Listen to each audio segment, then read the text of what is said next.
Skin care routine তো তোমাদের সাথে অনেক শেয়ার করেছি। আজকে চলো শেয়ার করবো আমার হেয়ার কেয়ার রুটিন, যেটা আমি উইকে একবার ফলো করে থাকি। তো আমার প্রচণ্ড ড্যান্ড্রাফ হয়েছে, তো তার জন্য আমি ইউজ করছি মিনিমালিস্টের এই অ্যান্টি ড্যান্ড্রাফ সিরামটা। দেখতেই পাচ্ছ এটা ড্রপার সিস্টেমে আসে, তো আমি কয়েক ড্রপ হাতে নিয়ে নিয়েছিলাম। এটা আমি ভালো করে স্ক্যাল্পে অ্যাপ্লাই করে মাসাজ করে নিলাম। তারপর আমি কম করে নিয়েছিলাম। দেন দেখতেই পাচ্ছ যে আমার চুলে কিন্তু কালার করা এবং বিভিন্ন কেমিক্যাল ট্রিটমেন্ট আমি করে থাকি। তো যাতে সেটা ড্যামেজ না হয় তার জন্য আমি মিনিমালিস্টের এই বন্ড রিপেয়ার কমপ্লেক্সটা ইউজ করি। যারা হেয়ারে কালার করো এবং বিভিন্ন কেমিক্যাল ট্রিটমেন্ট করে থাকো তাদের জন্য কিন্তু এই বন্ড রিপেয়ার কমপ্লেক্সটা খুব ভালো। এটা কিন্তু হেয়ার লেন্থে অ্যাপ্লাই করে নিতে হয়, স্ক্যাল্পে নয়। অ্যাপ্লাই করার পর অ্যাটলিস্ট 1 ঘন্টা কিন্তু এটা রাখতে হয়। তারপর ভালোভাবে শ্যাম্পু আর কন্ডিশনিং করে নিতে হবে। তারপর আমি ভালো করে টাওয়েল ড্রাই করে নিয়ে এখানে সিরাম ইউজ করছিলাম, লরিয়ালের extra ordinary oil সিরামটা।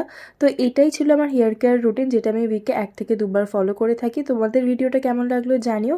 Product link চাইলে কিন্তু কমিউনিটি পোস্টটা চেক করে চলো। টাটা।